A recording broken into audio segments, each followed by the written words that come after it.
At the start of Habakkuk, the prophet cries out to God with these words: "How long, O Lord? How long, O Lord, must I call for help, but you do not listen?"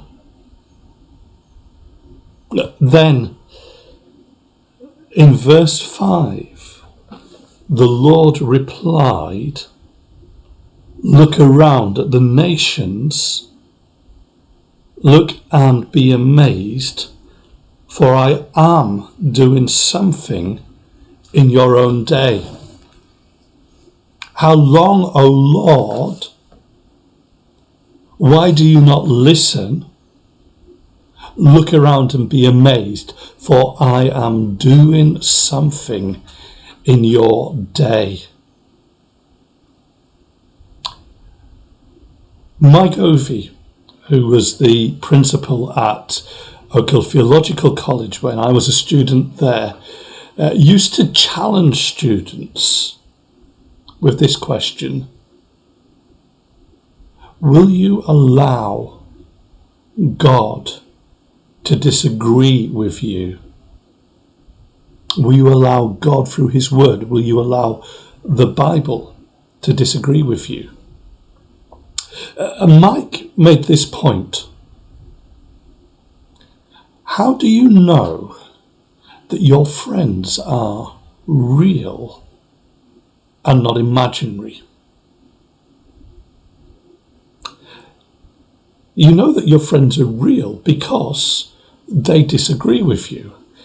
If your friend agreed with, confirmed and affirmed every single thought, idea and wish and belief that you had, then you may well be legitimately tempted to wonder if this friend was real or imaginary, just a figment of your imagination to support your own subconscious wants and desires. How do you know that God is real and not just a figment of your imagination, not just your own subconscious desires and wishes?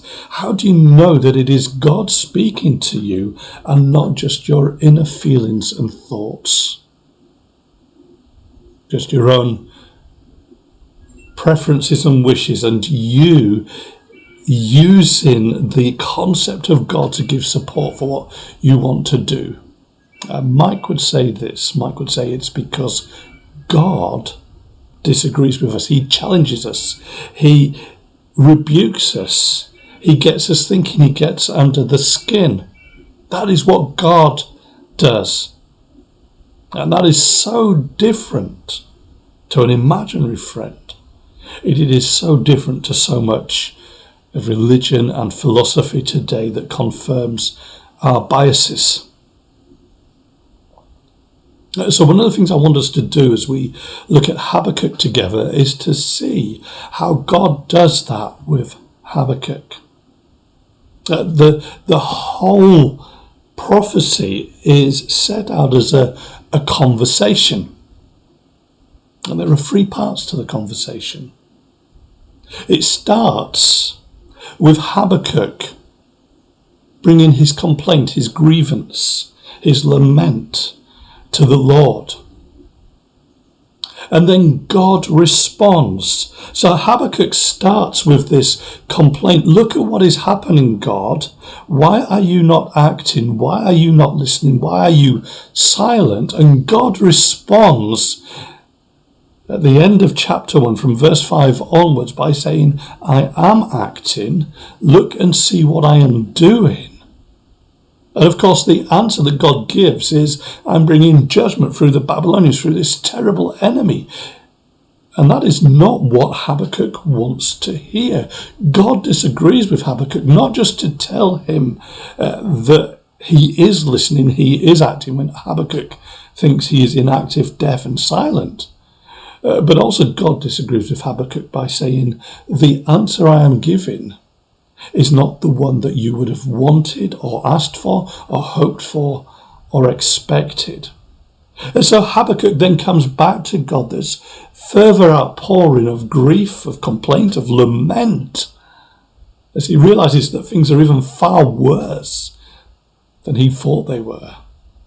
And then God responds again to bring his revelation to the situation. This leads Habakkuk to bring a prayer of trust and confidence in God, even in difficult circumstances, even though there's judgment and trial ahead.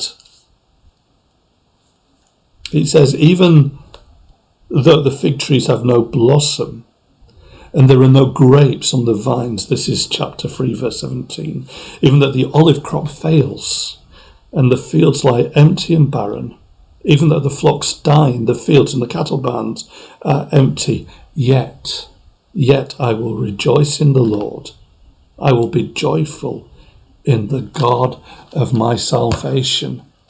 It is only as God's word challenges you and corrects you that you can respond in trust and prayer. It's only when I've allowed the true and living God to disagree with me that I can find real hope and peace.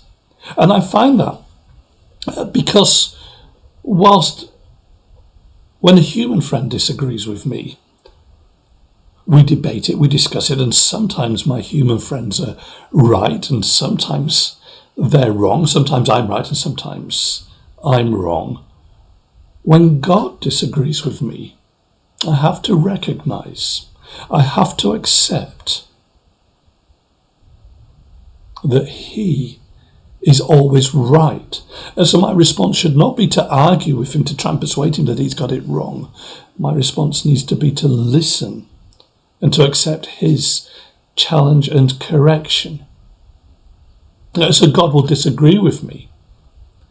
He will point out in my life my prejudices, my false expectations.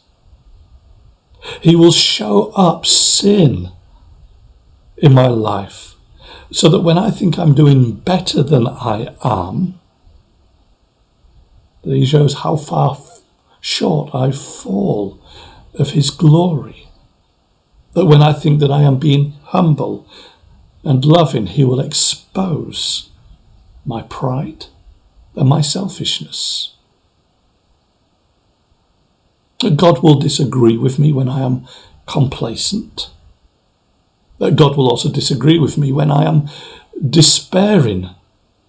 When it seems that everything is black and bleak, God disagrees, just as he does with Habakkuk, and says, no, I am acting here.